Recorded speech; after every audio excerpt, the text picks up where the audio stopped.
আজ মোদিজির শপথ নেবেন 3.0 মন্ত্রিসভা গঠন অনুষ্ঠান। সাথে বালুরঘাট লোকসভা কেন্দ্রের সাংসদ সুকান্ত মজুমদার পাওয়ার প্রাককালে দক্ষিণ দিনাজপুর জেলার বালুরঘাটে আনন্দ উৎসবে মাতলেন বিজেপি কর্মী সমর্থকরা। তবে বালুরঘাটে শেষ মুহূর্তের খবর, সম্ভবত শিক্ষা দপ্তরের প্রতিমন্ত্রী হচ্ছেন সুকান্ত মজুমদার। বিজেপির জেলা সম্পাদক বাপি সরকার জানান, নরেন্দ্র দামোদর মোদী তৃতীয়বারের জন্য প্রধানমন্ত্রী পদে শপথ নিচ্ছেন। সাথে বালুরঘাটের ভূমিপুত্র ডক্টর সুকান্ত মজুমদার মন্ত্রিসভায় সুযোগ পাচ্ছেন।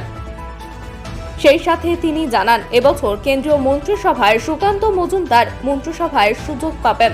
বিজেপি দলের আশা ছিল, তাকে সুযোগ দিয়েছেন মোদিজি। সেই জন্য আজ এই আনন্দ উৎসবে মেতেছে বিজেপি দলের কর্মী সমর্থকরা।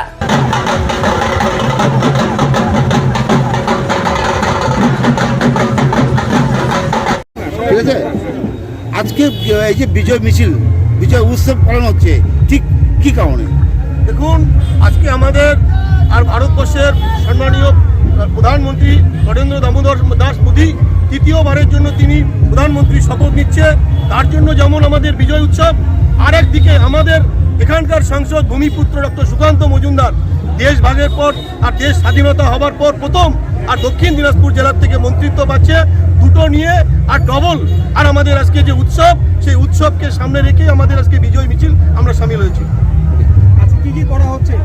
দেখুন, আমরা আর আমাদের সব কার্যকর্তাদের মধ্যে উৎসাহ, আমরা এখন বিজয় মিছিল করব এবং আর কিছুক্ষণের মধ্যেই আমাদের যশস্বী প্রধানমন্ত্রী নরেন্দ্র দামোদর দাস মোদী শপথ নেওয়ার সঙ্গে সঙ্গে আমরা সর্বস্তরের মানুষকে আমরা মিষ্টিমুখ লাড্ডু আর দিব, দিয়ে মিষ্টিমুখ করাবো এবং আমাদের কার্যকর্তারা, আমাদের সম্মানীয় সাংসদ তিনি আর যখন শপথ নেবেন মন্ত্রিত্ব, তখন পর্যন্ত আমরা সকলেই থেকে এই আনন্দকে আমরা উপভোগ করি। সুকান্ত মজুমদার ভেবেছিলেন এবার মন্ত্রী হবে? কোথাও কি আশা রেখেছিলেন সুকান্ত মজুমদার এবার মন্ত্রী হবেন?